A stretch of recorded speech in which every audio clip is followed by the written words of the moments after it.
optimal minimalism. At this altitude, I can run flat out for a half mile before my hands start shaking. Can I ask you a personal question? Now would seem an appropriate time. What if I did the opposite? I'm a cybernetic organism, living tissue over a metal endoskeleton.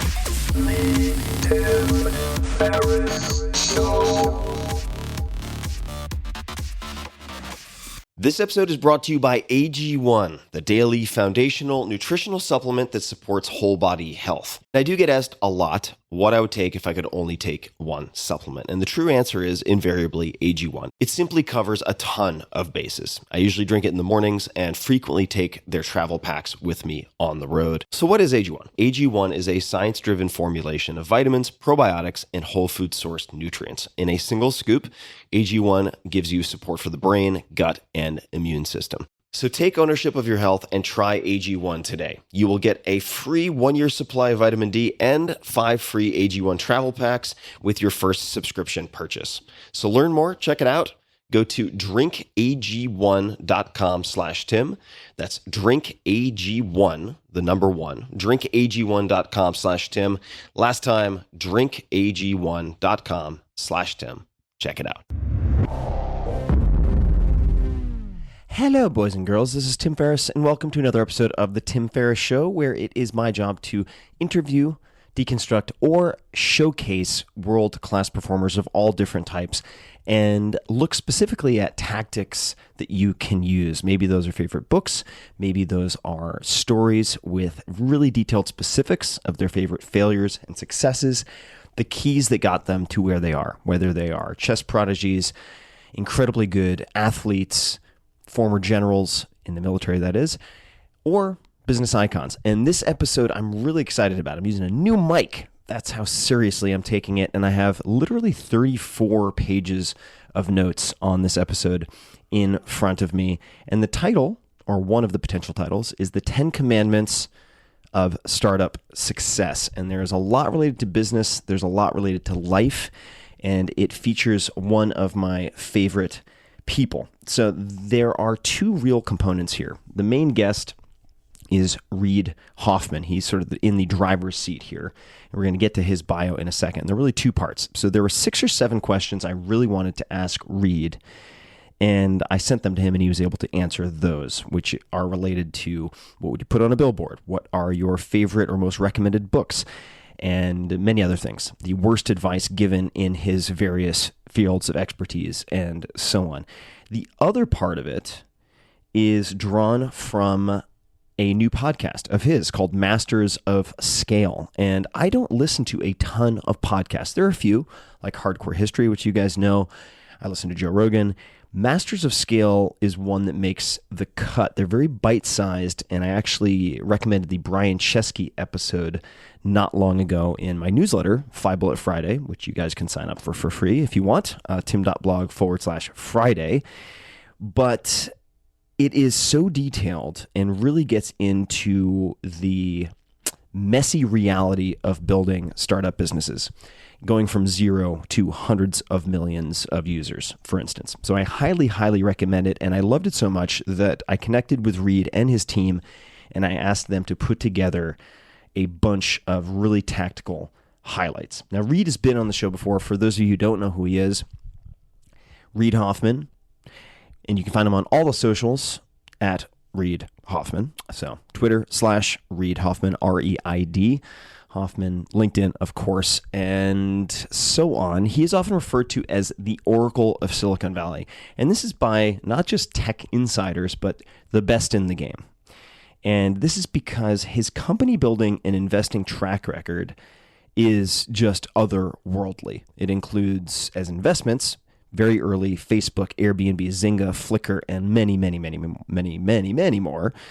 He is co-founder of LinkedIn, which has more than 300 million users and sold to Microsoft for $26.2 billion. Prior to that, he was executive vice president at PayPal, which was purchased by eBay for $1.5 billion. There, his nickname was Firefighter in Chief, which was given to him by then CEO Peter Thiel. And noted venture capitalist David Z, that's S-Z-E, also a very, very fascinating guy, says of Reid, quote, He is arguably the most successful angel investor in the past decade, end quote. They're both now partners at Greylock Partners, a top-tier venture capital firm. So what are you guys going to get in this episode? You're going to get the new questions. And then you are going to hear Reid's theories, or I should say principles, on how companies scale, right? They go from ground zero all the way to gigantic companies. And he's going to explore each of these principles, the 10 commandments, with famous founders. Many of them you'll know: Mark Zuckerberg of Facebook, Reed Hastings of Netflix, Brian Chesky, Mark Pincus, and many, many more. You'll also hear from people like Sheryl Sandberg, and the list goes on. He and his team for Masters of Scale pulled together, like I mentioned, a highlight reel of tactical specifics. So they distilled the very best, most actionable advice from the entire first season of Masters of Scale. And they've included a lot of material that has not aired and some exclusive clips from the cutting room floor. So even if you're already a listener to Masters of Scale, you will hear plenty of new things here. So just to remind you, you can check out Masters of Scale, certainly in the show notes. It can be found everywhere, as well as I will redirect this to their best page, tim.blog/masters. So if you go there, that'll take you to a page where you can find all of these episodes in their entirety, which I highly, highly recommend. And with all that said, as always, you can find the show notes, links to everything that is mentioned in this episode at tim.blog/podcast. So I hope you enjoy this very special episode as much as I did. Thanks for listening. Commandment number 1, expect rejection, but learn from every single no. As a founder, you have to be resilient. You have to learn to weather rejection, as it is a universal experience. And this clip that you're about to hear brings that to life in full color. I have been turned down 148 times. That's Catherine Minshew, co-founder and CEO of The Muse, a career development website that she pitched to investors 148 times. Not that she was counting. There were literally days where I had a no over breakfast, a no over a 10:30 a.m. coffee, a no over lunch, disinterest at 2 p.m., somebody who left a meeting early at 4. And then I would go to drinks and feel like I was being laughed out of the room. And when we finally raised our seed round, I went back and counted. It was both painful and gratifying at the same time, looking at all those names and thinking, I remember that no, I remember that no, I remember that no. And they sting. Everyone stings. Today, The Muse serves users in the millions. Catherine raised $16 million last year. And her tale is the origin story of most great startups. So if you're hearing a chorus of no's, you should look for other signs that you're onto something. I believe that the best ideas often appear laughable at first glance. Most entrepreneurs hear a chorus of no's as they get started, and you have to expect it. In fact, it's not just when you get started, because in the beginning it could be a handful of prospective customers, then it's venture capitalists, then it is maybe even private equity folks, and then investment bankers, and so on and so forth, potential suitors. It goes on and on and on. So you have to expect it, and you have to condition yourself to deal with it. Reid says that these no's can actually be a very good thing. And particularly in the beginning, you don't want everyone to say yes, and here's why. The first truth of entrepreneurship and investing is that the very big ideas are contrarian, because the contrarian is part of the reason why a bunch of large companies and competitors haven't already done it, why a bunch of other entrepreneurs haven't already succeeded at it. And so that leaves the space for the creation of something. And to create something big, you have to have that initial space.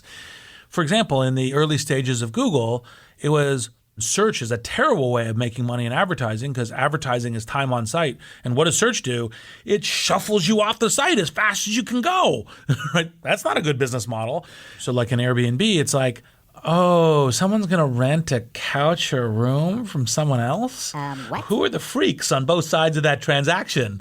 So all of these things have a similar quality. Very smart people will tell you there's no there. So it can be a good thing to hear a lot of no's, to get those rejections. But sometimes your bad idea is just a bad idea. So how do you tell the two types of feedback apart? Or put a different way, how do you interpret the no's? Reid has a great way of describing the kind of no that you do want. Apparently, you want what he would call squirmy no. And Reid explains this with the help from Tristan Walker. Tristan's company produces the Bevel razor, which is designed for men with coarse and curly hair. So how can you tell a truly bad idea from a bad sounding idea? How can you be sure your ugly duckling could become a swan? This is the key. You have to pay attention to the quality, not the quantity of rejections. You want to see at least a teeny minority of investors squirm. You don't have to get them to a yes, but you should detect some friction as they reason their way to a no.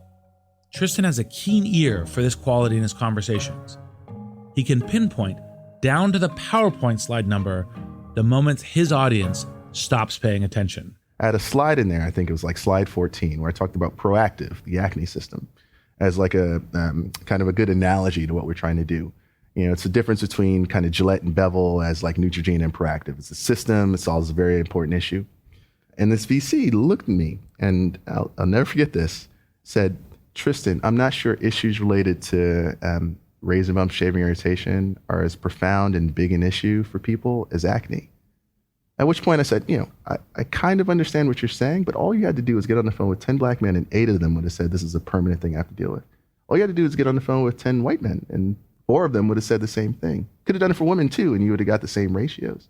So it wasn't that it was like a bad idea or not as important. It was just that person was unwilling to acquire the context necessary to understand what we're working on. That's just laziness. And at that point, I can't fix that. So I just got to move on until I find somebody who understood it. Notice how quickly Tristan's mind moves on to the next investor. When the quality of the questions drops, he knows mid-pitch that the conversation's over. The rest is noise. Those half-hearted questions are like the elevator music of the pitch process. It's meant to pacify entrepreneurs. In fact, it grates at them. It also wastes their time. Tristan will tell you he prefers a hard no to a comforting maybe. I mean, Silicon Valley investors will tell you all the time, we want to invest in people who can execute with some symbols of pedigree, chasing a significant white space and a big opportunity. For us, it was like check, check, check, check. And we heard 99% no's. It's like, how much is this, right? And you just like trying to say something that I want to hear as opposed to telling the truth. And I wish that Silicon Valley would tell the truth a little bit more. Tristan raises a really interesting question here. How much of this investor hemming and hawing is, well, bullshit? So what's really going through their heads? As a partner at Greylock, I want to share what happens after an entrepreneur leaves the room and investor is left to mull over a crazy idea. It begins with a debrief of the investor's partners. If I'm presenting an idea to my partners at Greylock and they all go, that's great, we should do that, I'm like, here's a bunch of hyper smart people and no one's saying, oh, watch out for this or watch out for that. It's too easy. The idea is so obviously good, I can already hear the stampede of competitors trampling over our hopeful little startup. On the other hand, you don't want every person in the room to say, Reid, you're out of your mind. Because then you're wondering, am I drinking the Kool-Aid in a very bad way? What you want is some people going, you guys are out of your minds, and some people going, I see it. You want a polarized reaction. So take my decision to invest in Airbnb as an example. David Z told me during the Airbnb debrief, David Z is a partner at Greylock Investments. Well, every venture capitalist has to have a deal that doesn't work that they learn from. Airbnb can be yours. And David Z is a super smart VC. He invested in LinkedIn. He invested in Facebook. He invested in Pandora. He personally returned $2.5 billion to Greylock's funds. He's as smart money gets. And believe me, I weigh his objections carefully. If someone as smart as David disagrees with me, I worry. But I also get excited. It's an emotional roller coaster. And as this sort of emotional turmoil plays out in the background discussion, it's hard to give an entrepreneur a hard no. The best ideas make you want to say yes and no in the same breath. So you want to hear a squirmy no. The squirmy no refers to the kinds of no's that mean you're potentially onto something. But let's be honest, it's never easy to hear no. And sometimes it can be extremely excruciating, terrible. So Reid also asked a few entrepreneurs to talk about how they deal with rejection and how they learn from rejection. You have to gird yourself for a string of rejections. Some entrepreneurs simply develop thick skin. Others treat it like a normal part of their workday. You know, wake up, brush your teeth, listen to people crush your dreams. It's a living. But there's another, more hopeful approach. Our producer, Dan Kedmi, talked with a number of entrepreneurs who pitched seemingly laughable ideas in all kinds of industries. Like Abby Follick, founder and CEO of Global Citizen Year. Her not-for-profit sends students abroad for a year of international service between high school and college. Back in 2008, she was struggling to get funding, and she turned to a leadership coach for advice. We asked her to share that advice. The no's are actually a gift. You heard that right, a gift. And he said, between now and when we talk 2 weeks from now, I want you to go out into the world and gather as many no's as you possibly can. It is your homework to be rejected over and over and over and over and come back and report on it. And it ended up being the most important thing I could have ever done and the most important advice I could have been given at that point. The most successful entrepreneurs listen closely to the no's. They mine their rejections for clues. Catherine Minshew, the founder of The Muse, got her share of rejections over the course of 148 no's she shared at the top of this episode. We asked her about the reasons that investors turned her down. It's a bit too early for us, but keep in touch. Once you hit 100,000 monthly active users, give me a call. This is a fool's errand. It's expensive. It doesn't scale. That's not very tech. That's not a scalable platform. Aren't you worried that you're going to lose all your users once they turn 30 and, have babies?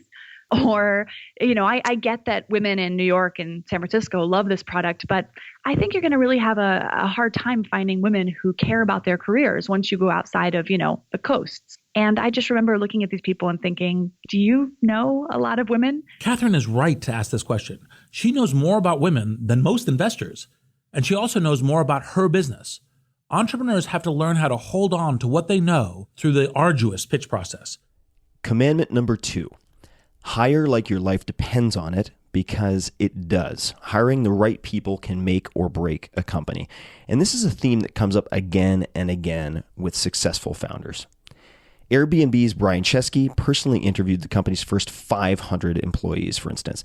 That is incredibly time-consuming, painstaking work, but Brian would not have had it any other way. Patience, he says, in this particular case, pays dividends. And one of the most important decisions a startup can make is who they hire, because who they hire becomes them. And so we interviewed people for core values. What this ended up in, that meant we spent like 4 or 5 months to hire our first engineer. Back then, a lot of people thought we were crazy because time is of the essence when you're a startup. You said it's like jumping off a cliff and sending the airplane the way down. Imagine jumping off the cliff, trying to assemble the airplane on the way down, and someone's there to help you with the airplane, and you spend 5 months debating whether they'll fit the culture. Meanwhile, the ground is coming.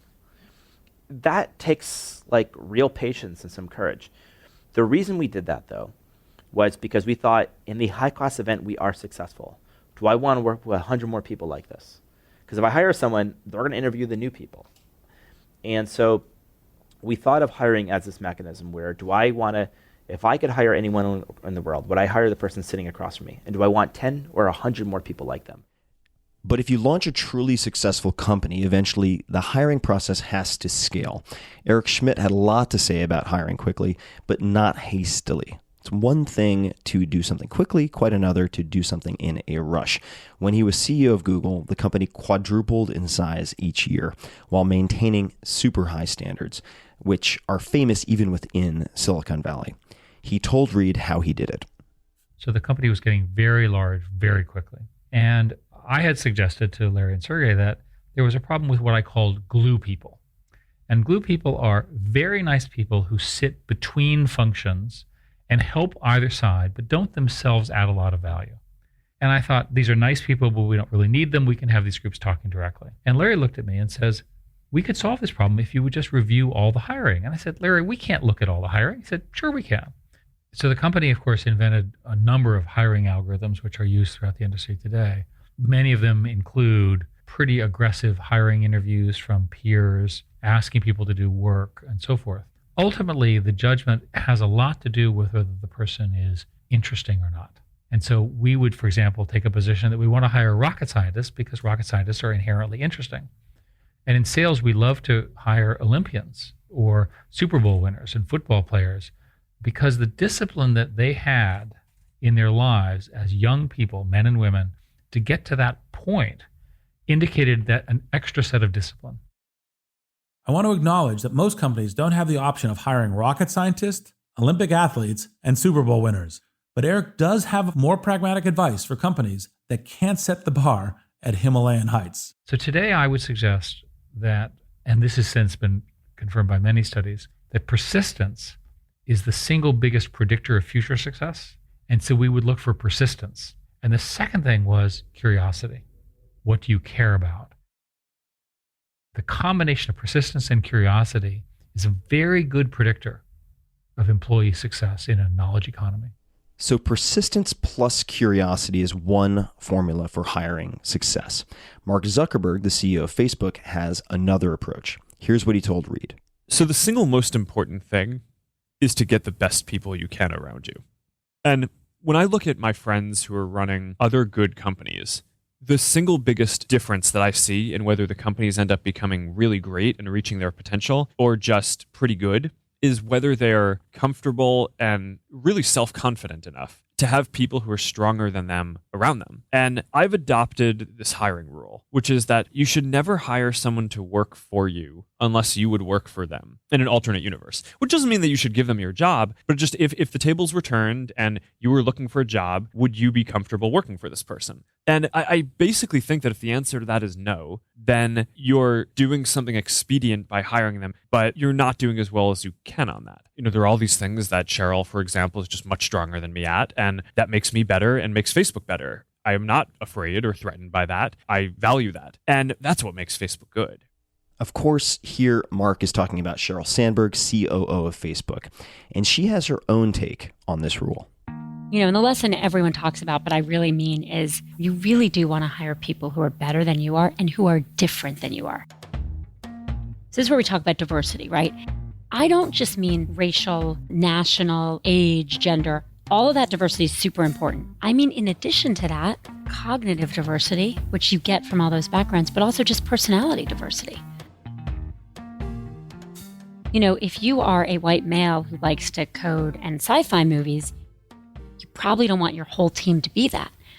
I think about David Fisher. David Fisher and I have worked together at Treasury, at Google, and at Facebook. Personality types were just very different. I'm much more up and down. I will get nervous, something's not moving fast enough. I will be exuberant and I will be down. Not David. David is absolutely calm. And over decades of working together, that balance has really been important because sometimes I'll look at David and say, this is an emergency. And he'll say, no, it's not, Cheryl, calm down. And sometimes I'll say, David, you're not moving fast enough. And he'll say, you're right.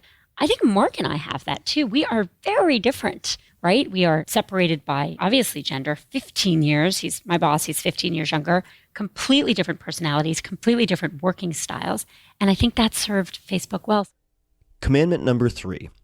In order to scale, you have to do things that don't scale. And this commandment came from the very first episode of Masters of Scale with Brian Chesky. And that is what got me hooked on this podcast because of how actionable the specific examples were. And it might sound counterintuitive that you have to do things that don't scale in order to scale, but it's really important that you get your hands dirty in the early days and specifically handcraft the experience for your handful of first few customers. And to use a term the cool kids like, to finesse all of the touch points. So every single separate interaction that your product or service has with your customer, if you were to look at it as, say, a slideshow or separate chapters, how can you optimize each of those? And to serve your customers one by one, you often take a concierge approach. And again, that is to perfect your prototype, at which point then you can pour fuel on the fire to scale. But if you do it beforehand, you run into all sorts of problems. So don't stop until you know exactly what your prospective customers want. That's what Airbnb CEO Brian Chesky did. Brian took Reid back to his lean years, the early days, when he went door to door meeting Airbnb hosts in person. So the clip we're going to hear starts with Brian recalling a conversation he had in 2009 with Paul Graham of Y Combinator fame, who gave him some perplexing, it seemed at the time, advice. And he asked us, where's your business? And I go, what do you mean? Like, where's your traction? I go, well, we don't have a lot of traction. He goes, well, people must be using it. I said, there's a few people in New York using it. And he said something I'll never forget. He said, so your users are in New York and you're still in Mountain View. I said, yeah. He said, what are you still doing here? And I go, what do you mean? He said, go to your users, get to know them, get your customers one by one. And I said, but that won't scale. If we're huge, we have millions of customers, we can't meet every customer. And he said, that's exactly why you should do it now. Because this is the only time you'll ever be small enough that you can meet all your customers, get to know them, and make something directly for them. Brian and his co-founders followed his advice to the letter. We literally commuted to New York from Mountain View. So we would be in Y Combinator for, Tuesday night dinners? And then Wednesday, Joe and I would go to New York.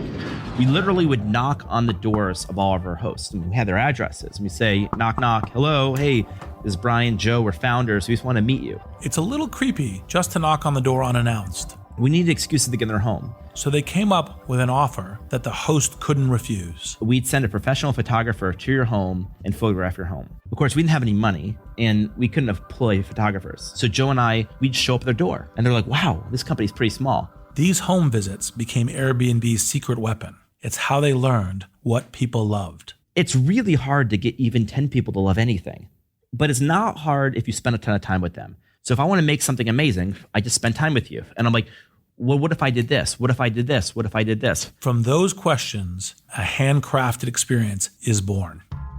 We'd find out, hey, I don't feel comfortable with a guest. I don't know who they are. Well, what if we added profiles? Great. Well, what do you want in your profile? Well, I want a photo. Great. What else? I want to know where they work, where they went to school. Okay. So you add that stuff. And then you literally start designing touch point by touch point. The creation of the peer review system, customer support, all these things came from us literally. We didn't just meet our users, we live with them. And I used to joke that when you bought an iPhone, Steve Jobs didn't come sleep on your couch, but I did. Yes. Was there a particular experience that has really stuck in your mind? I remember we met with a couple hosts and it's winter, it's snowing outside and we're like in snow boots and we walk up to the apartment. Come on in. And we went there to photograph the homes. And we're like, hey, I'll upload your photos to the website. Do you have any other feedback? And he comes back with a book. It's like a binder. And he's got like dozens of pages of notes. And he ends up creating like a product roadmap for us. Like, we should have this, this, this, this, this. And we're like, oh my God, this is our roadmap. Because he's the customer. I think that always stuck in our mind as the roadmap often exists in the minds of the users you're designing things for. As Airbnb grew, Brian never stopped handcrafting the user experience. At one point, to envision what Airbnb could become, he and his team imagined what he calls an 11-star check-in experience. And this was something I highlighted for myself as a thought exercise that I wanted to try with a number of companies that I'm involved with and a few projects that I'm working on myself. Now, only part of what you're about to hear was heard on Masters of Scale. For this particular episode, they gave me the complete uncut version of Brian's thought experiment. So I hope you enjoy. If you want to build something that's truly viral, you have to create a total like mind experience that you tell everyone about. And so we basically took one part of our product and we extrapolated what would a 5-star experience be, and then we went crazy. So a 1, 2, or 3-star experience is you get to your Airbnb and no one's there. So you knock on the door, they don't open, that's a 1-star. You know, or maybe it's a 3-star if they don't open, you have to wait 20 minutes. And if they never show up and you're pissed and you need to get your money back, that's a 1-star, you're never using this again. So a 5-star experience is you knock on the door, they open the door, they let you in. Great, that's not a big deal. You're not gonna tell every friend about it. You might say, I used Airbnb, it worked. So we thought, what would a 6-star experience be? A 6-star experience, you knock on the door, the host opens, hey, I'm Reid, welcome to my house. You're the host in this case. And you would show them around, and on the table would be a welcome gift. It would be a bottle of wine, maybe some candy. You'd open the fridge, there's water, you go to the bathroom, there's toiletries, and the whole thing is great. That's a 6-star experience. And you'd say, wow, I love this more than a hotel. I'm definitely gonna use Airbnb again. It worked, better than I expected. What's a 7-star experience? Knock on the door, Reid Hoffman opened, get in, welcome. Here's my full kitchen. I know you like surfing. There's a surfboard waiting for you. I've booked lessons for you. It's going to be an amazing experience. And by the way, here's my car. You can use my car. And, I also want to surprise you, but I got you, this is the best restaurant in the city of San Francisco. I got you a table there. And you're like, whoa, like this is way beyond.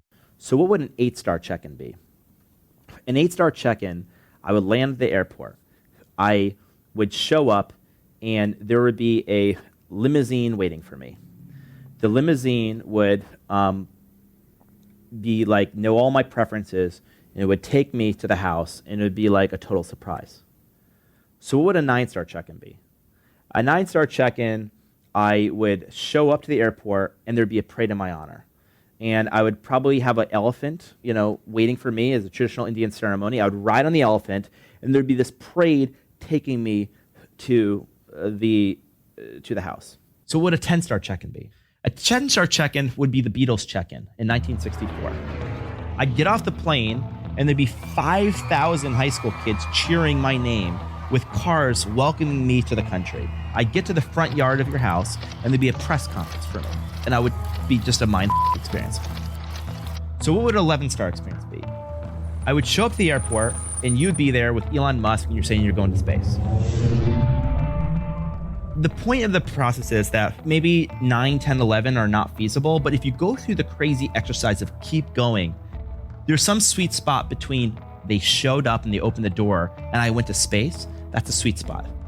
And you have to almost design the extreme to come backwards. Suddenly doesn't just like having like knowing my preferences and having a surfboard in the house seem like not crazy and reasonable. It's actually kind of crazy logistically. But this is the kind of stuff that creates great experience. Sam Altman, president of Y Combinator, considers this so-called 11-star experience a prerequisite to scale. Suppose you try to scale a subpar experience, the sort of product that gets a lukewarm approval from users or just polite indifference. That 4 or 5 star is a default. He offers a cautionary tale in this following clip. The first thing you have to do is build a product that is so good, people spontaneously want to use it and tell their friends about it. And if you can do that, you still have to blitz scale, but it's the easy kind. It's you have too much demand.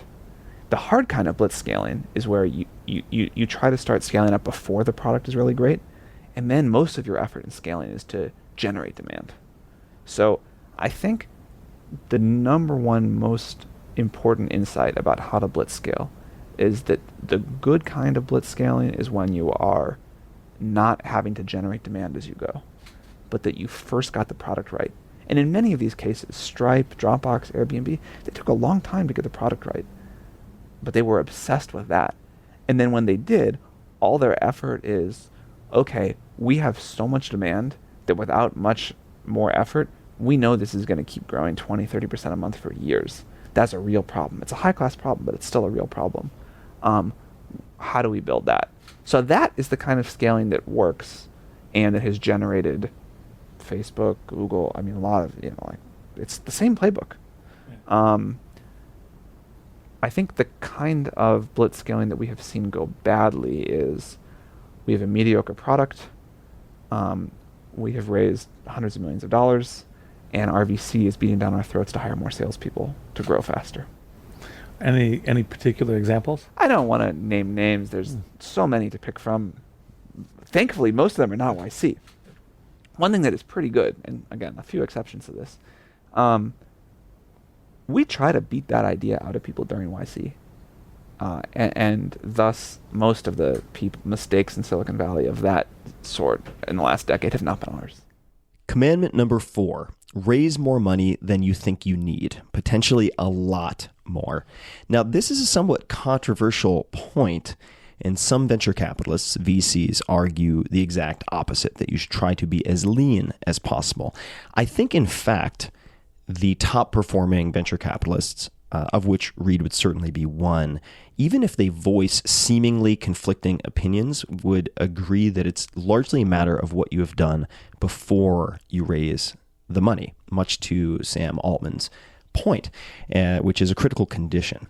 So for instance, when I'm personally getting involved in startups, and I have something like 70 different startup investments since 2007, if you want to see them, you can check them out, angel.co/Tim. You will notice that most of them are direct to consumer, many, because that's where I can affect the outcome to the greatest extent. And some of the most successful to date have focused on product exclusively, no marketing and PR in the very early days, and have shunned PR, in fact, and business development opportunities, and self-funded whenever possible, to the point that they have a functional prototype, meaning they have identified some type of product market fit, as it's called, and they have refined something that they feel that they can then pour gasoline on. And that is certainly true, for instance, in the case of a number of companies like Uber, just to take one. When I was initially interacting with Garrett and Travis, both the co-founders, this was before Uber was Uber, had a different name. It was an LLC. So prior to raising money, looking at prototypes, looking at the market research that they did, looking at how they tested it, how they interviewed potential users, but especially potential drivers, to really come up with a, let's call it a version 0 that got traction before they went out and then looked for external validation and financing, meaning through venture capitalists. And that I think is a common characteristic among all of my best investments, at least the early stage investments. So back to the commandment. In this particular case, raise more money than you think you need, potentially a lot more. So you'll notice that Uber, in one case, raised initial money after they had satisfied a lot of conditions and product refinement. And then after they saw the opportunity to scale, raised more money than they thought they would need. All right. And the logic for this, Reid would argue, is that entrepreneurs are always going to run into a minefield of unexpected problems and expenses.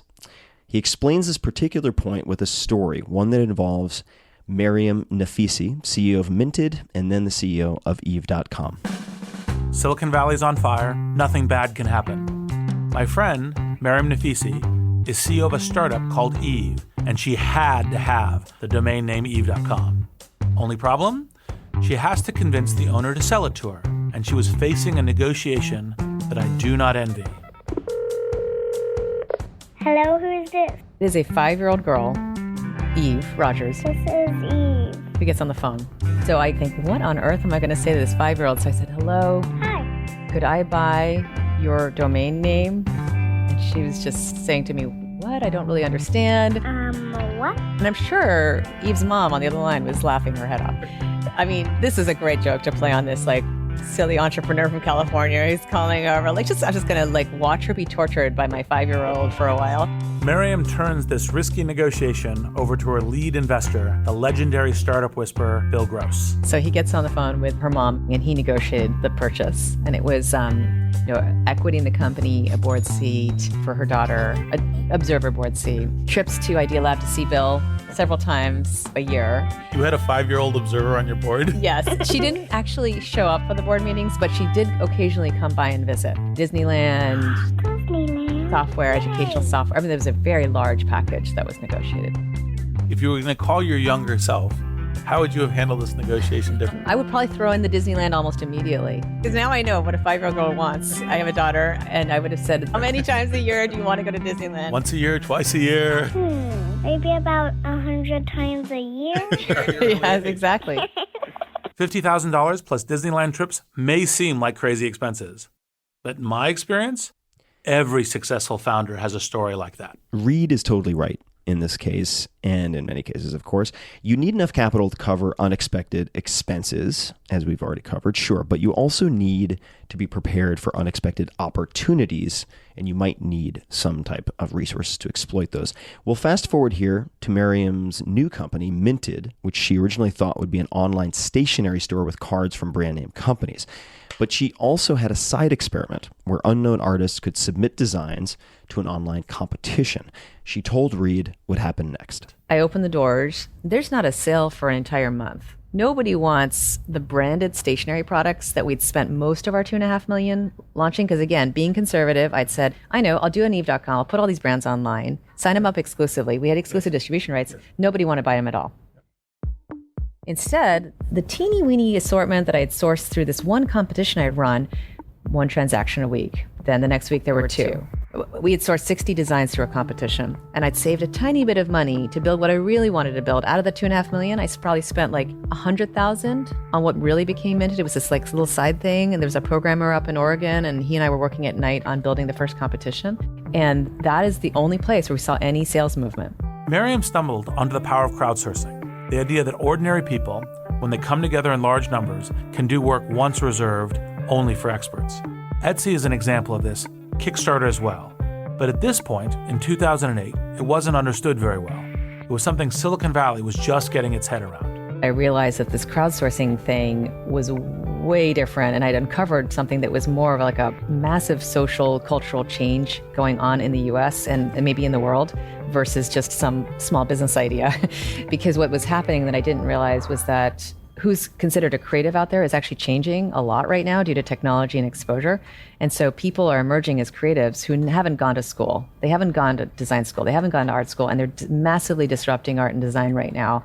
And there's a meritocracy, a true meritocracy that you can actually build and unleash. Here, Miriam runs into another reason you need to raise more money than you think you need: unexpected opportunities.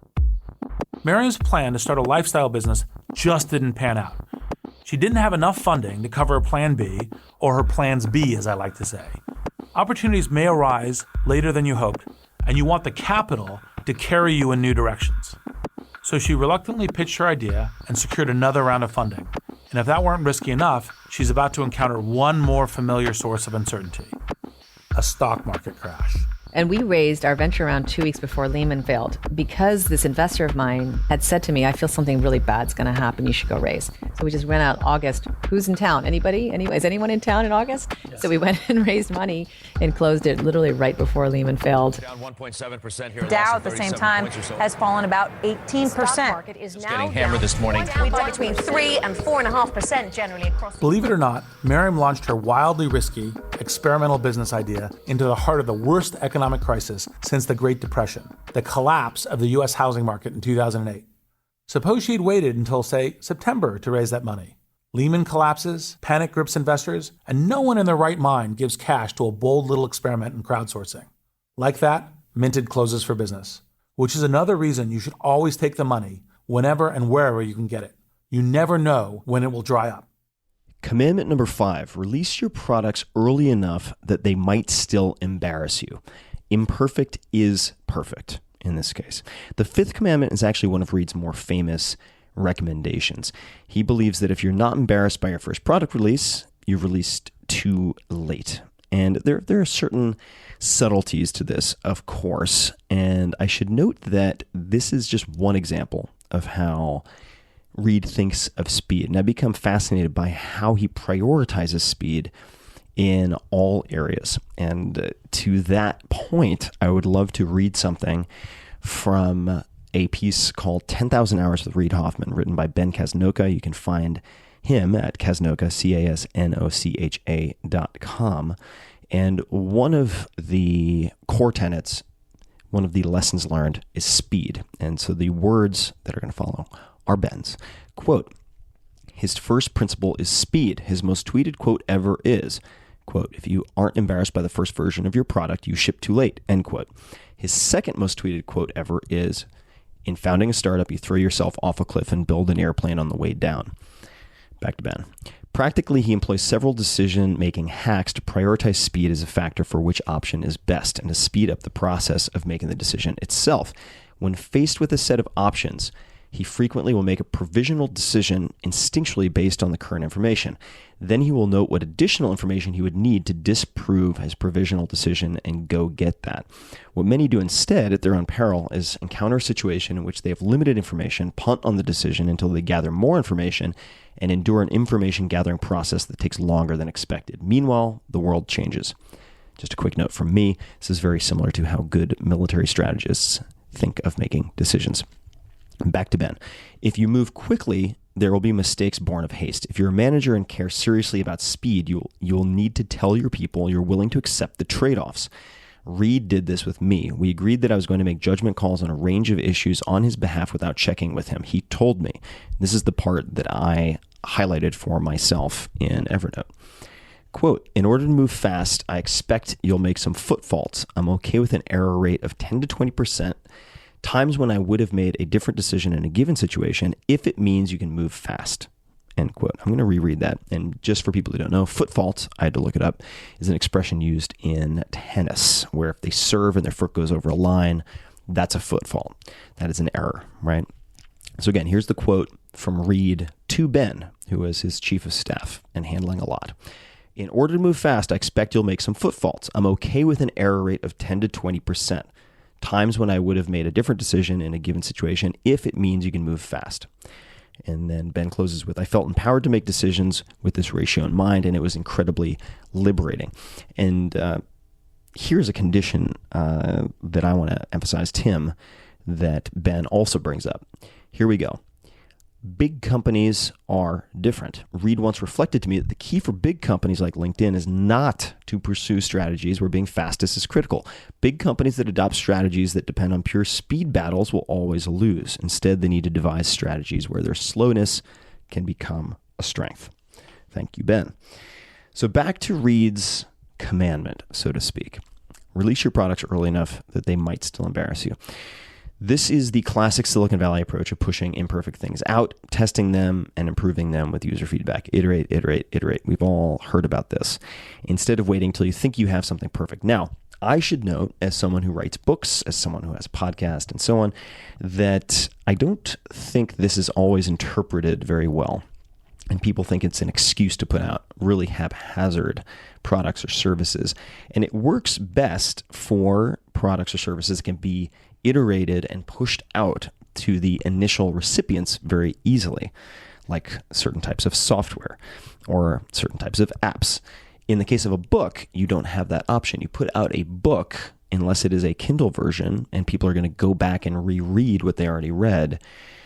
You're not able to say, immediately update the user experience for the first 100,000 people who buy your book. So you think about this, or at least I think about this slightly differently.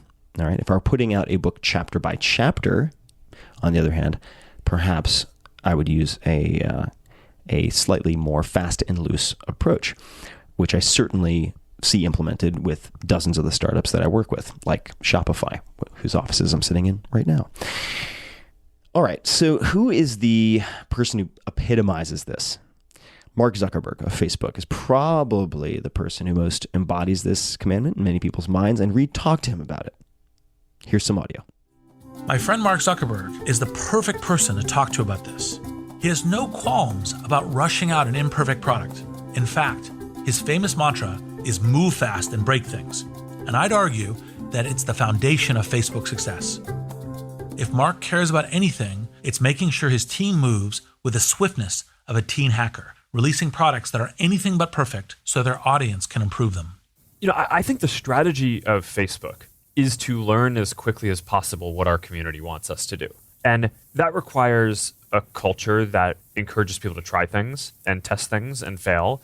But how did he get Facebook's 17,000 plus employees to shed their perfectionist streaks? You're about to find out. We'll start Mark's story when he was an undergraduate at Harvard. By this time, he was in the habit of slapping together programs on the fly. He couldn't help himself. I took this class of Rome of Augustus.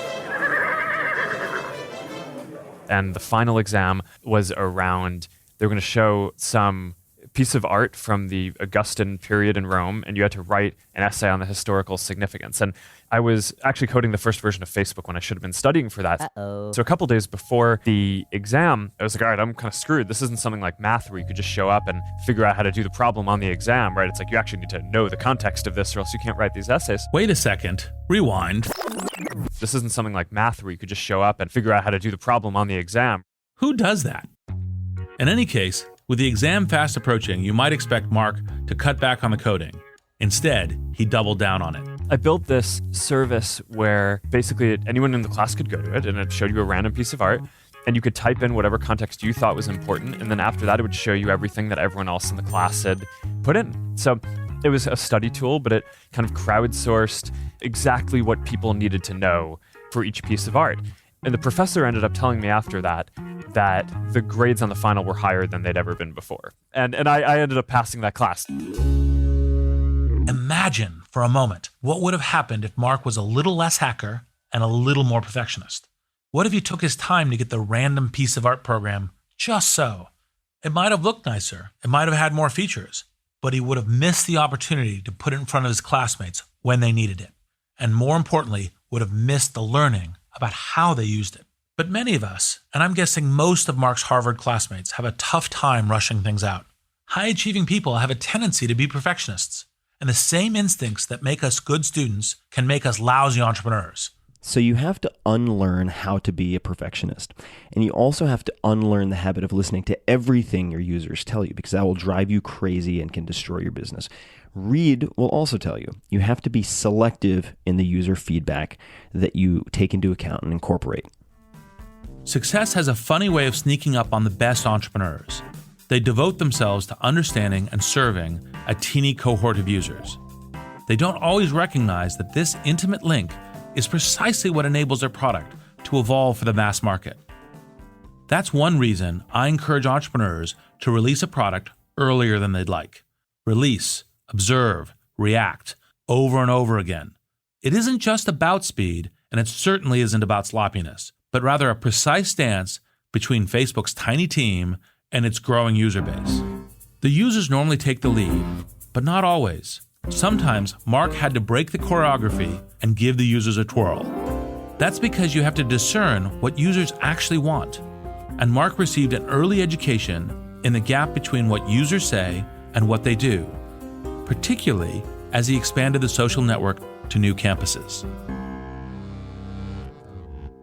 We'd seen this funny dynamic where, we talked about how we started it at Harvard and then we'd launch at Yale. And then all the people at Harvard would be like, oh, come on, like them. And then it's like at every step along the way, you go from Yale and you launch at Columbia, and the people at Yale are like, oh, really? Those guys? It's like we're at Indiana University and Indiana State launches, and the people at Indiana University are like, come on. Seriously? So we kind of were used to this dynamic of people assuming that a change or is like, why are you doing this? But then coming around pretty quickly. Notice the lesson Mark is learning here. He's learning how to listen. Each college said they didn't want another college to join, and then as each new college joined, the network got stronger, and people liked it more. This is a great example of how entrepreneurs need to both listen to what users say and selectively ignore them. People can't always accurately predict their own taste or even their own interests. For example, a baseline for Facebook is, other people are going to upload pictures about you. Other people are going to tag them. And when those other people tag them, your friends are all going to see them possibly before you, right? Do you want that product, yes or no? Most people describe that way, say, I don't want that product. No, don't want that product. And yet everyone's super happy with that product. People systematically are very poor at predicting their own reactions to new things. The core idea here is that you have to experiment if you're going to effectively innovate. This gets harder and harder as you grow, of course. Mark shared some details on exactly how Facebook succeeds on a massive scale. How do you innovate as a larger company? And how do you change your mantra over time? Reid explains. For Mark and his growing team at Facebook, the mantra, move fast and break things, served as a rallying cry. And the philosophy made a lot of sense when they were a fledgling startup. But when you have thousands of employees moving fast and breaking things, someone has to clean up their messes. As Facebook grew, Mark became aware of a growing tension between his hacker ethos to move fast and his responsibility as CEO to avoid breaking things on such massive scale. Thus, a new mantra was born. Move fast with stable infrastructure. Well, it's less catchy. But the best mantras do more than just sound good. They give you the resolve to make tough decisions. So move fast, I think, is interesting because you actually have to be willing to give something up to get it. And the question is, what are you willing to give up? And early on, the trade was move fast and break things. The idea was we will tolerate some amount of bugs and flaws in the service of moving faster and learning what our community wants faster. But we got to a point where it was taking us more time to go back and fix the bugs and issues that we were creating than the speed that we were gaining by going faster. So we're like, okay, we need a new strategy to enable us to move fast. And what we came up with was, we're going to do this by building the best infrastructure. So an engineer who comes from any company is going to be able to ship their product faster here and test it better and move faster and all these things at Facebook than anywhere else in the world.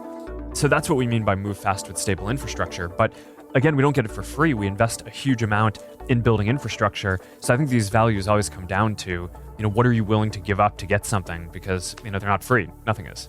Mark concedes that move fast with stable infrastructure is a clunky mantra.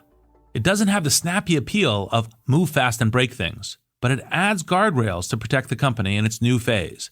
You can still release something bold and half-baked. You can still break things. Just don't break the infrastructure, because the infrastructure is too slow to repair. And if you break the infrastructure, it will ultimately slow you down. And with that new rule in mind, Mark laid the groundwork for mass experimentation on Facebook. How does it work exactly? One thing you should know about Facebook, it has many faces. At any given point in time, there isn't just one version of Facebook running. There are probably 10,000.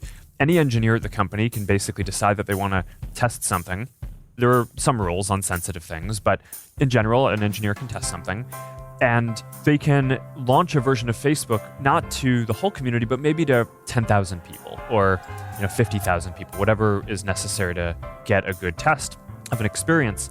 And then they get a readout of how that affected all of the different metrics and things that we care about. How are people connecting? How are people sharing? Do people have more friends in this version, right? And of course, business metrics like how does this cost the efficiency of running the service and how much revenue are we making? It can even kick off qualitative studies and ask people how happy they are with this version. At the end of that, the engineer can come to their manager and say, hey, here's what I built. These are the results. Do we want to explore this further and do this? And giving people the tools to be able to go get that data without having to argue whether their idea is good through layers of management before testing something frees people up to move quicker. If the thing doesn't work, then we add that to our documentation of all the lessons that we've learned over time. If it does work, then we can incorporate those small changes into the base of what Facebook is, that now, everyone else who's trying to build an improvement, that's the new baseline that they need to get against. But when is it okay to experiment? Is it always okay? Is it possible that the risk or cost can be too high? Mark sets a pretty high bar for this. On a day-to-day basis, a lot of the decisions that I'm making are like, okay, is this going to destroy the company? Because if not, then let them test it, right? I mean, if the cost of the test isn't going to be super high, then in general, we're going to learn a lot more by experimenting and by letting the teams go and explore the things that they think are worth exploring than by having a heavy hand in that. And Reid still holds more or less to his principle that you should be embarrassed by your first product release. The word embarrassment plays a key role here. Over the years, some people have interpreted my theory as permission to cut corners, act recklessly, or proceed without a clear plan. But notice, I said, if you're not embarrassed by your product. I didn't say if you're not indicted or if you're not deeply ashamed by your product. Indeed, if you had launched so fast that your product generates lawsuits, alienates users, or burns through capital without any apparent gain, you did in fact launch too soon. Commandment number 6, decide, decide, decide. Every founder has to learn how to make decisions. It is oftentimes better to make a wrong decision, usually correctable, than no decision. And we actually alluded to this earlier with my story about Ben and Reid. This is something Eric Schmidt, former CEO of Google, learned when he was taking flying lessons.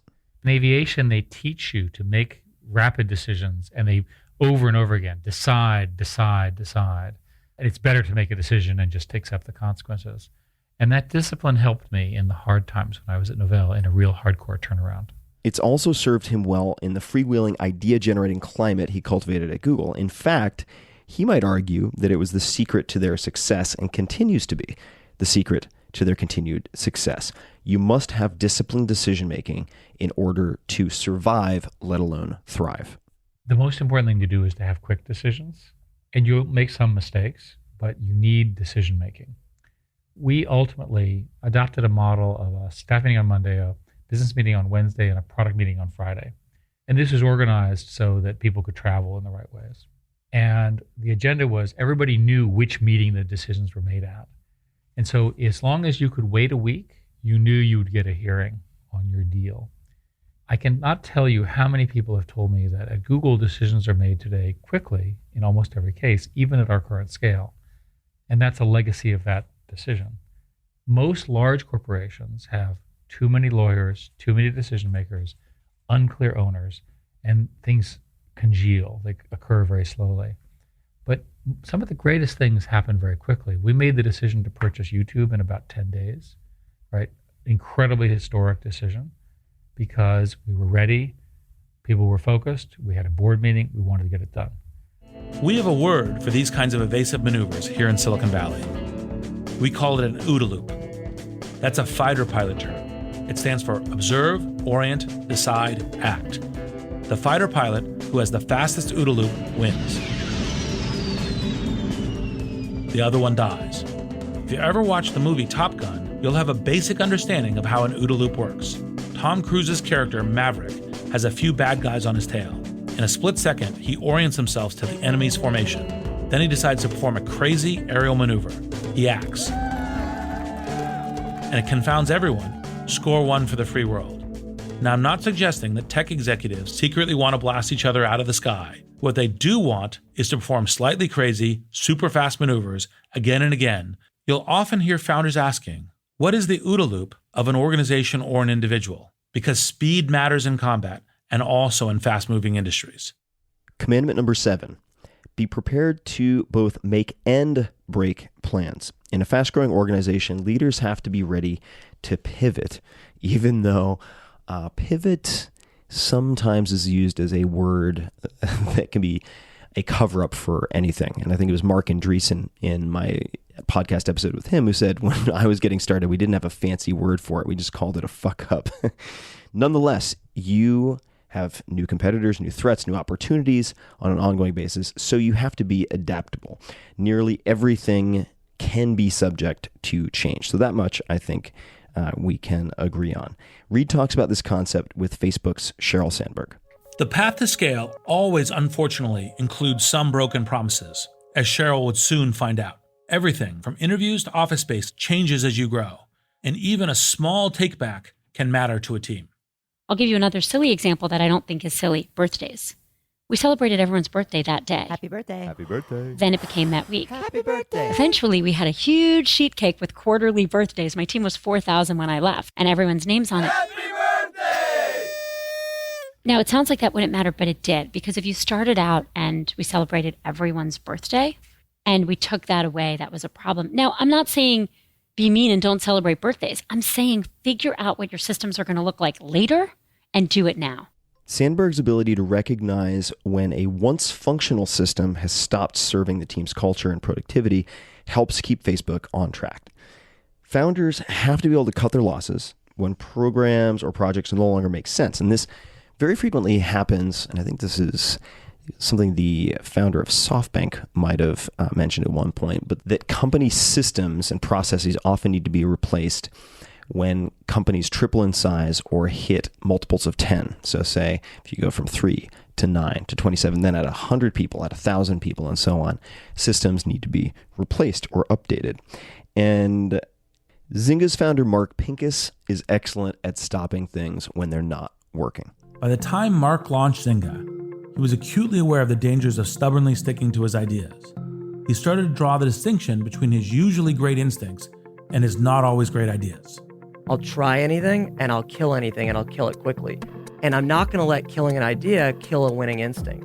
And so that was a really core idea that I'm still thinking about and learning as an entrepreneur. And I can see it playing out so often in people's companies.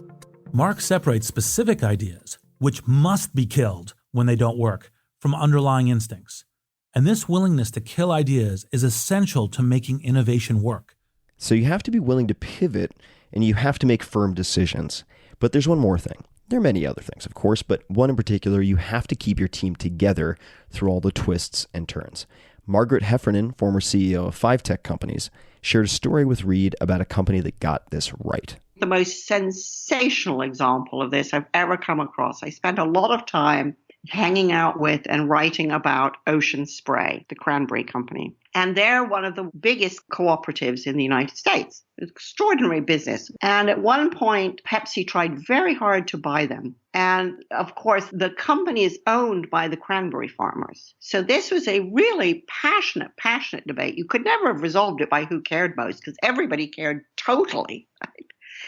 And it ended up, the vote was 49.9% in favor of selling, 50.1% in favor of staying an independent cooperative.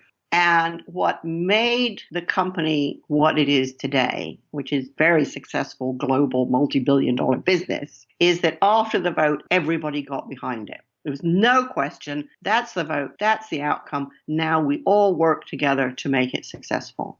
Commandment number 8, don't tell your employees how to innovate. And there are people who would certainly disagree with this or have a different tack. But what does that mean? That means manage the chaos, which might seem to be a contradiction.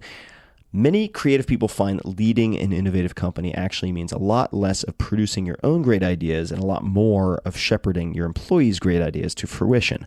And they often come from unexpected places. Eric Schmidt thought a lot about this when he was the CEO of Google.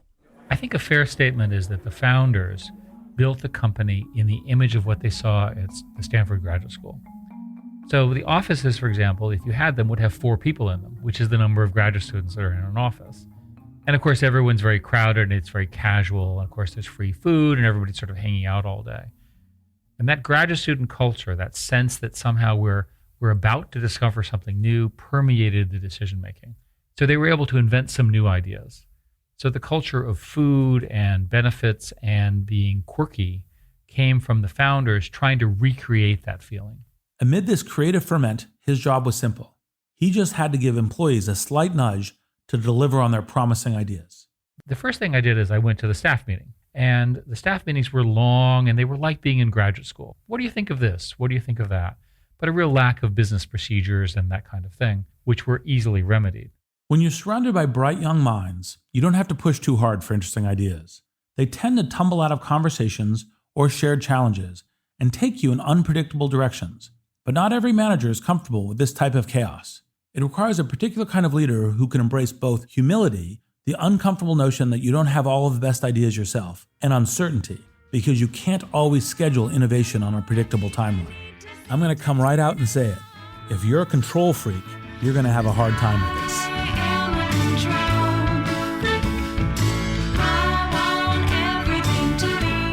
Google is certainly not the first organization to embrace contained chaos, if we want to call it that, but they do lean into it in a way that's rare, especially for big companies and even within Silicon Valley. Eric took some radical steps to keep ideas flowing within the organization. This means empowering engineers and keeping management in check. For instance, product leaders can draw in as many engineers as they'd like on any given project, so long as they can convince engineers to join their team. I've talked to other managers at Google who are frustrated with this because they argue, we agree that my project is strategic. Why don't you just assign some engineers to me? And the answer is, no. You have to persuade the engineers that your project's a good one to work on. Good luck. And then, by the way, you can have all of the engineers that you can persuade to work on that project. And that's central to Google's culture for making progress. Eric took this idea one step further. He granted employees the freedom not only to choose their projects, but openly define their managers along the way. Google famously instituted a rule that any employee could devote 20% of their work week to any project they'd like. 20% time was in some ways a logical extension of Google's graduate school culture. Managers, like research advisors, can set timetables and budgets for experimentation, but the staff, like the students, pick the research agenda. Many initiatives in the company have come out of 20% time ideas. Much of the mapping work, many of the search ideas, many of the advertising, many of now the AI work have come from people working and practicing in new areas. As Eric says, many of the products people know best, Gmail, Google Maps, Google News, AdSense, grew out of ideas generated by employees during this 20% time. But why exactly does it work? And while the rule says you can do anything you want to with your 20% time, these people are computer scientists and engineers. They're not going to veer too far away from their core business. And that is the genius of 20% time. The tendency of high-performing employees to use their 20% time productively is the well-documented genius of the program. But there's also a hidden genius of 20% time. It allows reasonable employees to defy unreasonable managers.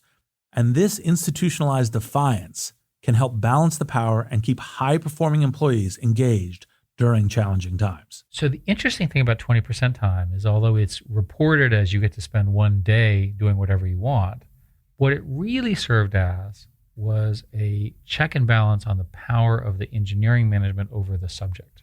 So if an employee is under pressure, the manager says, you've got to work harder, you've got to give me everything you have. That employee can legitimately look that boss in the eye and say, I'll give you 100% of my 80% time. And that simple principle, which never really happens in practice, but it's understood, empowers the employee with both dignity, but also some choices. Commandment number 9, to create a winning company culture, make sure every employee owns it. This commandment is very often overlooked, especially at the startup stage, and I've been guilty of this. I know many people who have. And many founders, especially inexperienced ones, downplay the role of culture in their success or simply don't know where to start. And many of the founders, co-founders that I've worked with are in the latter category. They recognize how it can be important and a critical cohesive factor, but they don't know where to start. Reid Hastings, the founder and CEO of Netflix, has strong feelings about company culture. His first startup, Pure Software, sold for $750 million. So it was successful from an objective financial standpoint. But he shared with Reid that it failed when it came to company culture. And when he started Netflix, he wanted to correct that mistake. And we get to some of the concrete corrections and where you can find a lot more about the specifics of that. But here first is how Reid would sum it up. So Reid made a very typical mistake in his first company. He thought he could solve his company's problems just by working harder. But hard work isn't enough, and more work is never the real answer. To succeed as you scale, you have to leverage every person in the organization. And to do that, you have to be very intentional about how you craft the culture. This was exactly the lesson that Reid took from Pure Software. Their management decisions had created a culture that rewarded the wrong behavior and retained the wrong employees. Well, the mistakes in Pure was that every time we had a significant error, sales call didn't go well, bug in the code, we tried to think about it in terms of what process could we put in place to ensure that this doesn't happen again, and thereby improving the company. And what we failed to understand is by dummy-proofing all the systems, that we would have a system where only dummies wanted to work there, which was exactly what happened. And so the average intellectual level fell, and then the market changed, as it inevitably does. In that case, it was C++ to Java, but it could be anything, and we were unable to adapt to it because we had a bunch of people who valued following the process rather than the first principle thinking. Notice Reid's double insight here. Pure Software couldn't adapt because they had the wrong employees, and they had the wrong employees because of management decisions that explicitly selected for those employees. It was an insight that catapulted him. What Reid learned from his first company was that culture directly impacted both who worked in a company and how well they performed. At Netflix, he knew he'd need people who could adapt with the times as technology changed, as it very often, and I should say always, does. And they went from a company that mailed DVDs to a company with streaming video and original content. The whole story is definitely worth hearing in the entire, say, unedited version that is found on the Masters of Scale podcast. But here we'll stay focused on how this realization of his affected Netflix culture and hiring practices. When Reid thought about growing the Netflix team, he already had a very clear idea of who he needed. Here is Reid Hoffman to explain what Reid Hastings did next. Reid's knowledge of history, the changing nature of technology, and the historical moment he was in led to the understanding he would need people to change with the times. People who can rip up a process and return to the first principles of delivering entertainment by any means necessary, whether it's horseback, mail, fiber optic cable, or maybe in the future, Elon Musk's neural lace. Regardless, you need people who can change the business model fast.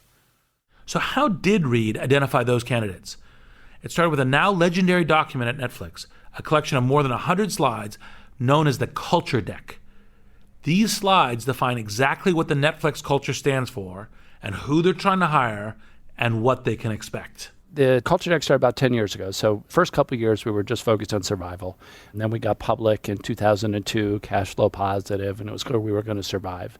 So we then started really thinking about the culture, what we wanted to be, how we wanted to operate. And so over successive years, I improved this deck, which I would go through with new employees. And sometimes those new employees would love it. Sometimes they were like, oh my God, why didn't you tell me this before I started? That doesn't make sense to me. And so we realized we should give it to every candidate. And so then about 2007, 2008, we did that by posting it on SlideShare.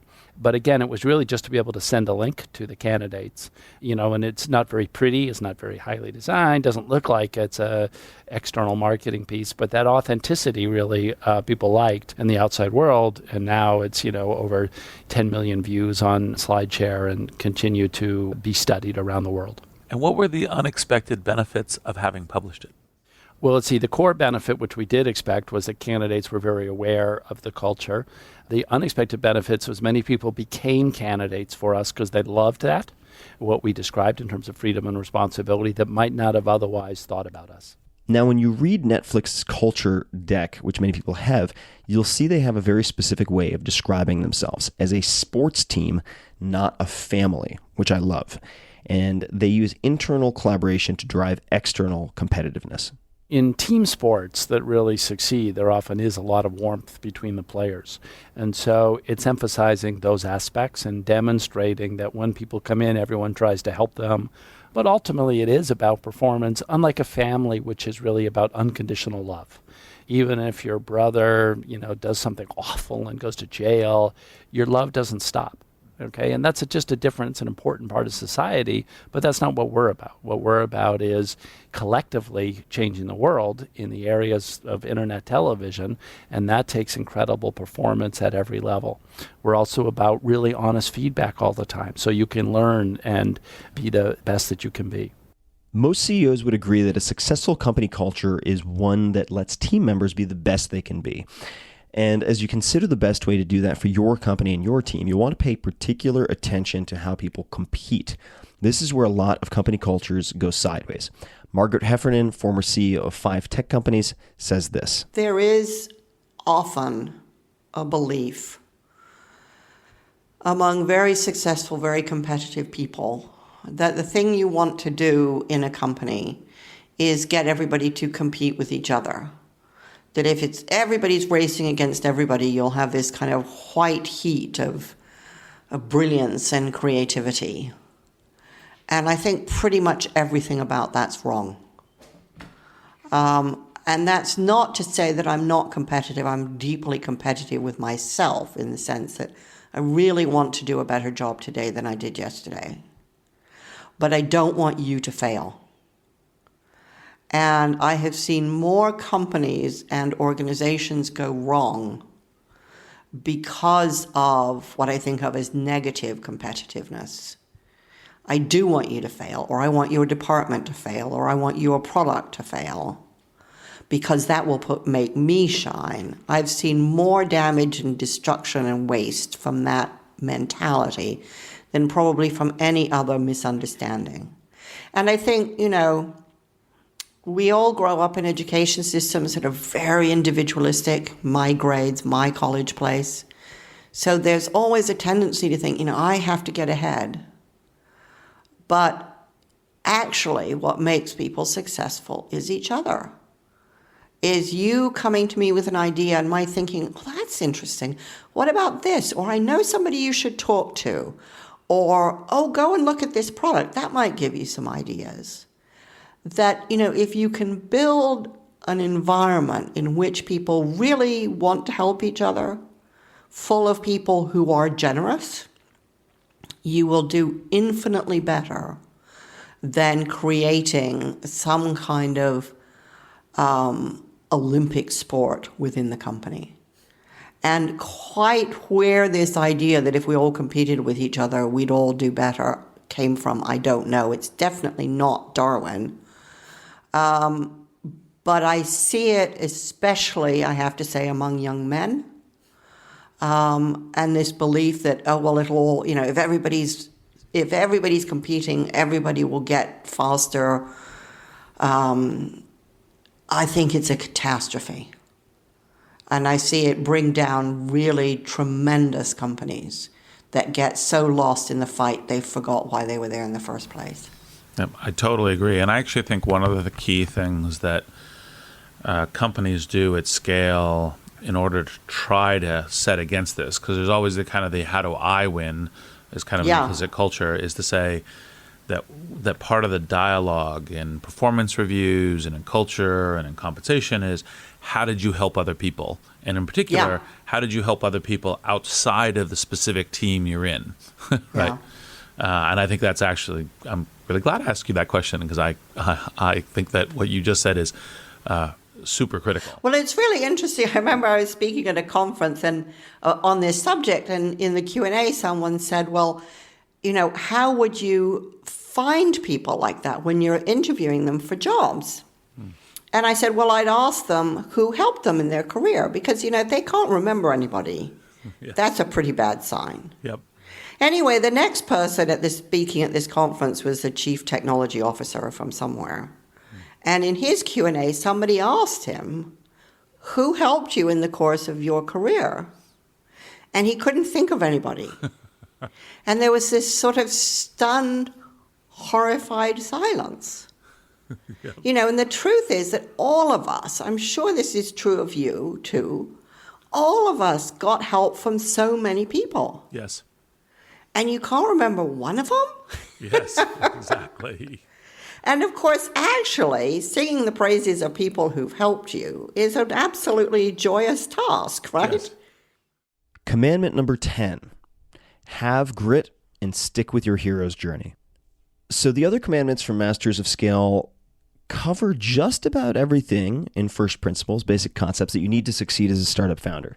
Hiring and funding, managing and innovating, making decisions quickly, and testing products early. This 10th commandment makes all the rest possible. To succeed, entrepreneurs need a good idea, sufficient resources, good timing, tough to always make that one work or guess it, and of course, that means a certain amount of luck. But they also need to follow this commandment, have grit, and stay on your hero's journey. Some people mistake grit for sheer persistence, charging up the same hill again and again. That's not quite what I mean by the word grit. The sort of grit you need to scale a business is less reliant on brute force. It's actually 1 part determination, 1 part ingenuity, and 1 part laziness. Yes, laziness. You want to conserve your energy. You want to minimize friction and find the most effective, most efficient way forward. You may actually have more grit if you treat your energy as a precious commodity. So forget the tired cliche of running a marathon. You want to be more like Indiana Jones, somersaulting under blades, racing a few steps ahead of a rolling boulder and swinging your whip until you reach your holy grail. Of course, the hardest time to show grit is when you need it the most. When the situation seems dire, when the odds seem entirely stacked against you. Reid sees these life and death moments a lot in the company he's built and advised. Here's what he thinks you should do when you find yourself in such a position. These are the critical junctures that determine whether you fold or scale your business. You might win big and you might lose big. And the grit is the stick-to-itness that kicks in when you actually understand the risks and know that you might die, but move ahead anyway. In fact, I have a prepared speech for these pivotal moments.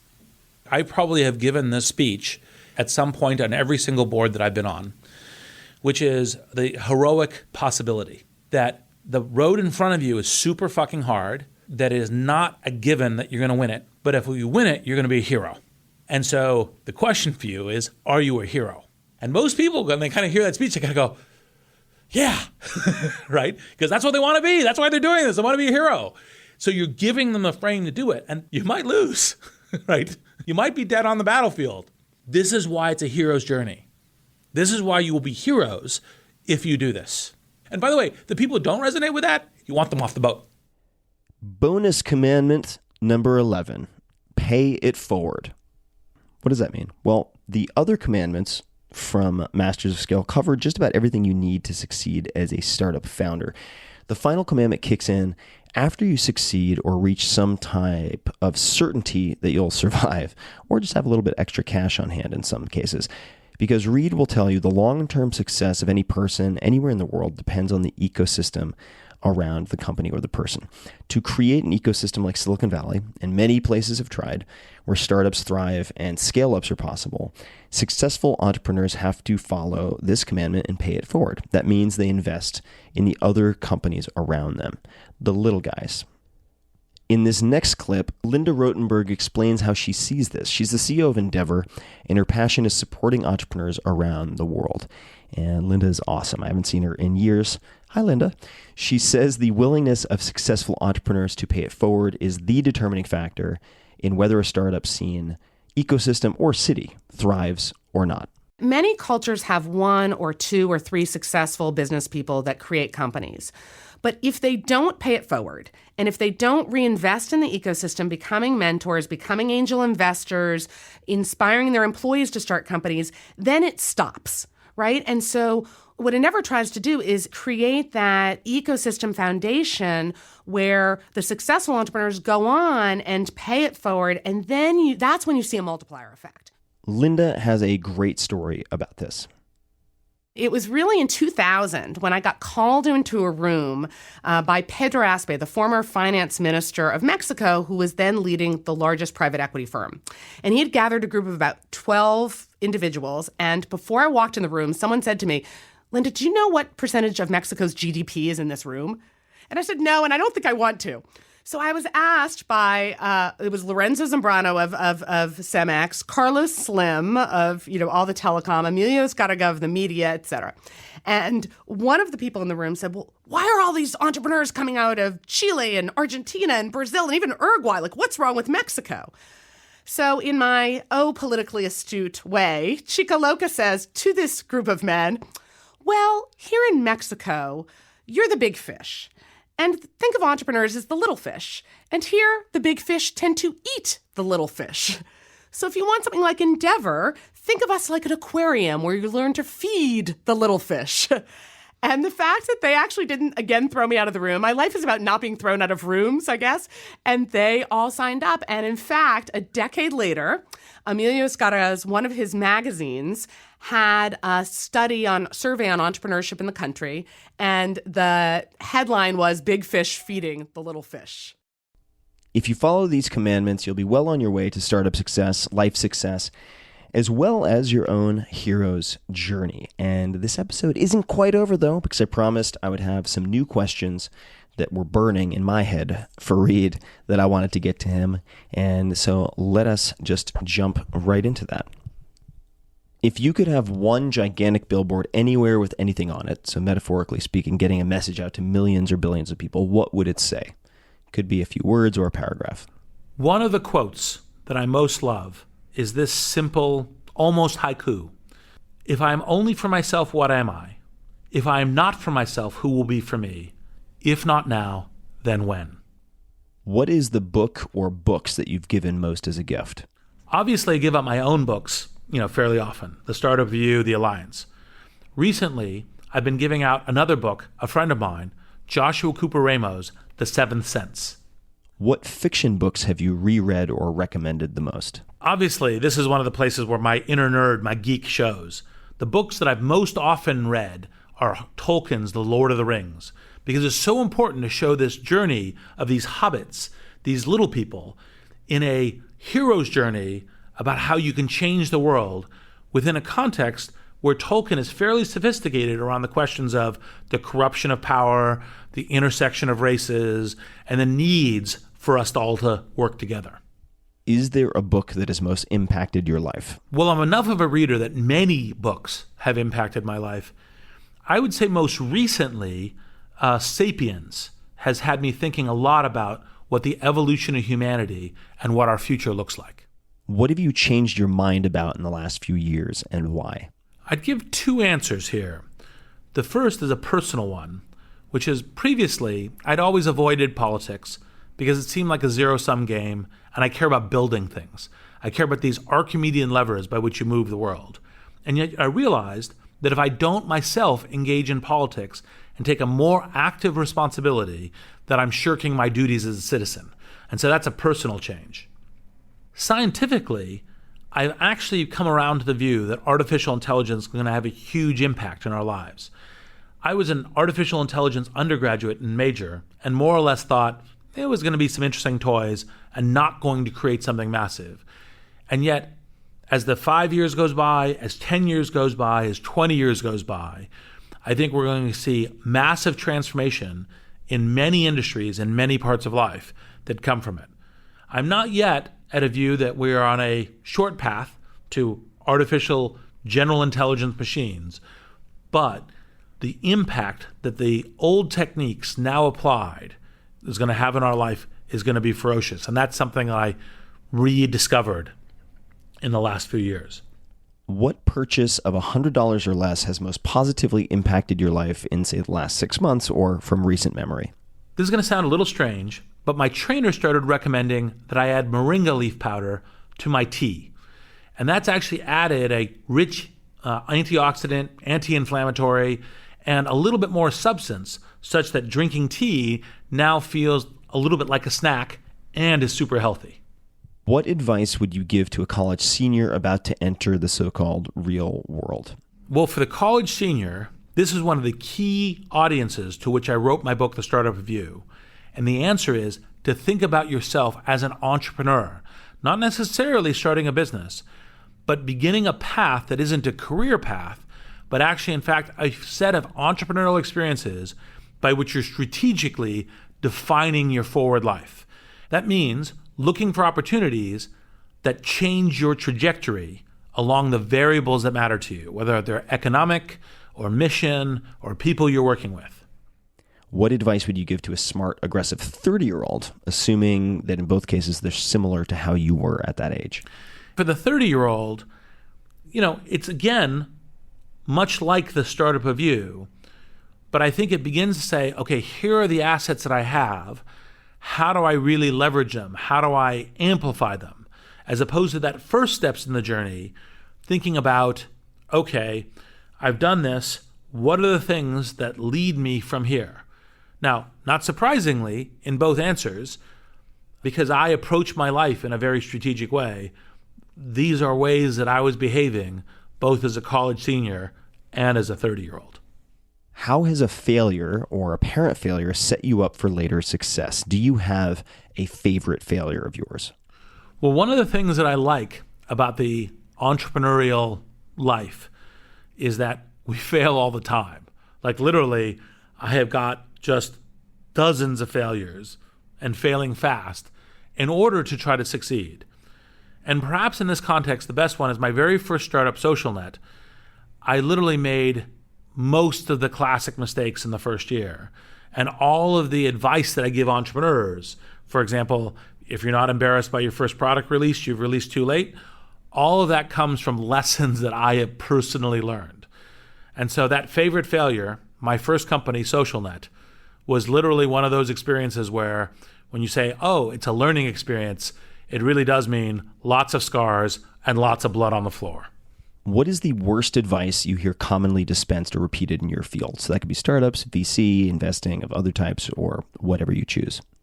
So the classic mistake that people say and that entrepreneurs do is they believe that what is valuable about what they're doing is they have a unique secret idea and that they should hold their idea close to their chest and not talk to anyone about it because that's the precious gem that they have. And actually the truth is your asset is that you are in motion on this idea and you should talk to everyone smart who can give you feedback to try to refine the idea, to try to build it, because your unique asset is that you're in motion on it and you're acting on it and you're making something happen now. And, it doesn't mean you publish your idea to the world, but it does mean that every time you can get good feedback that would help recruit people, help you refine the idea, help you advance the idea, you take it. What is an unusual habit or an absurd thing that you love? For instance, Cheryl Strayed needs to perfectly layer each sandwich so that every bite includes every ingredient. You'd think I'm a software guy, I'm a digital guy, that everything is digital recording. Well, I found this little shop in New York, this online, called the Unemployed Philosophers Guild. And they sell these little notebooks, like the Plato's Republic and Alice in Wonderland and Pangea Passport. And actually having these little highly designed notebooks that kind of have these literary references that are the things that I write notes on, that's an absurd thing that I actually love. What rules or criteria do you use to determine what to say yes to? Obviously, you get totally overloaded by saying yes.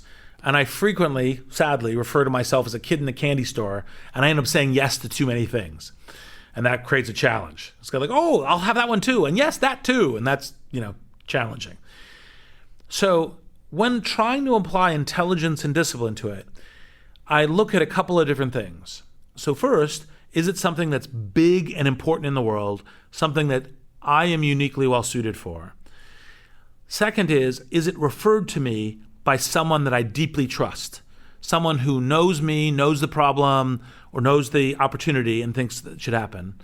And the third is some room for serendipity, some room for trying something new and different in a way that would stimulate me to think or to learn or to essentially suddenly, it's a little bit like being stimulated and then suddenly having a new epiphany or a new vista open for you. And so always leaving room for some serendipity. Now, of course, between all of that, the usual thing is that in every particular hour slot in my calendar, there are at least 10 things that are competing for it. All right, folks, that's it. So thank you again, Reid. It's always wonderful speaking with you, learning from you, and congratulations on the new podcast, among many, many other things. And for everybody listening, there's always more to learn. If you liked this episode, you might want to check out and subscribe to Masters of Scale. I love it. It's on my phone. I listen to it on the way to get my morning coffee, for instance. It's a great companion. And you can check them out on iTunes, everywhere podcasts are found. And if you want just a short link, you can go to tim.blog/masters, and it'll take you to where you can find all sorts of additional information. And if you liked this format of this episode, meaning highlight reels, commentary, all that kind of stuff, let me know and we will do more. And as always, you can find show notes, links to everything mentioned at tim.blog/podcast. And until next time, thank you for listening. Hey guys, this is Tim again. Just a few more things before you take off. Number one, this is 5 Bullet Friday. Do you want to get a short email from me? Would you enjoy getting a short email from me every Friday that provides a little morsel of fun before the weekend? And 5 Bullet Friday is a very short email where I share the coolest things I've found or that I've been pondering over the week. That could include favorite new albums that I've discovered. It could include gizmos and gadgets and all sorts of weird shit that I've somehow dug up in the world of the esoteric as I do. It could include favorite articles that I've read and that I've shared with my close friends, for instance. And it's very short. It's just a little tiny bite of goodness before you head off for the weekend. So if you want to receive that, check it out. Just go to 4hourworkweek.com. That's 4hourworkweek.com, all spelled out, and just drop in your email and you will get the very next one. And if you sign up, I hope you enjoy it. This episode is brought to you by Headspace, the world's most popular meditation app. I have it on my phone. I use it all the time when I'm in Ubers, when I'm in airplanes, when I'm in those in-between spaces, and I want to do some good for myself. Across all of the guests that I've had on this podcast, more than 80% have the common behavior, the common habit of some type of meditative practice. It does not have to be complicated or expensive. Headspace is meditation made simple. I've used it for hundreds of sessions myself. It provides guided meditations that you can use whenever you want, wherever you want, whether on your phone, computer, or tablet. They have sessions that focus on everything from decreasing stress and anxiety to eating healthier, sleeping better, and even being more creative. But I suggest you keep it simple, simple, simple. This has had a huge impact on my life. Try their Take 10 program. It is fantastic. 10 minutes of guided meditation a day for 10 days. It costs you nothing. Try it out. And I promise, and I don't do this very much, that you will see a significant benefit from it. Download the Headspace app and train your mind for a happier, healthier life. Learn more at headspace.com/Tim. That's headspace.com/Tim. This podcast is brought to you by Four Sigmatic. I reached out to these Finnish folks. young entrepreneurs, very talented, after a acrobat introduced me to one of their products, which is mushroom coffee. This specific one includes chaga and lion's mane, and it knocked my socks off. I highly recommend if you try it, you start with half a packet. It's very strong and lights you up like a Christmas tree in the best way possible. People are always asking me what I use for cognitive enhancement, and for right now, this is the answer. I try to force this on all of my house guests. It is a hell of a thing. If I have employees or people come over who are working on projects with me, I always try to feed it to them because I'm going to get the limitless effect and get a lot more out of them. The first time I mentioned this product and Four Sigmatic on the podcast, their product sold out in less than a week, so you may want to check them out soon if you're listening to this. And the coffee tastes like coffee. It takes just seconds to prepare with hot water, and oddly enough only includes 40 milligrams of caffeine, so it has less than half of what you would get in a regular cup of coffee. I don't get any jitters, acid reflux, or any stomach burn, any of that. It's very unusual and very, very cool. So if you don't like caffeine, they also offer very strong but caffeine-free mushroom elixirs, which I will sometimes have in the evening. I find chaga specifically to be very, very grounding and earthy. So that is another option. And I have a cupboard full of their products at the moment, which is right around the corner of my kitchen. You can try something. You can try a sample pack, which is great also, right now by going to foursigmatic.com/Tim. That's Foursigmatic, FOURSIGMATIC.com/Tim, and use the code TIM, TIM, to get 20% off of your first order, and they're not that expensive anyway. If you are in the experimental mindset, I do not think you'll be disappointed, so try them out.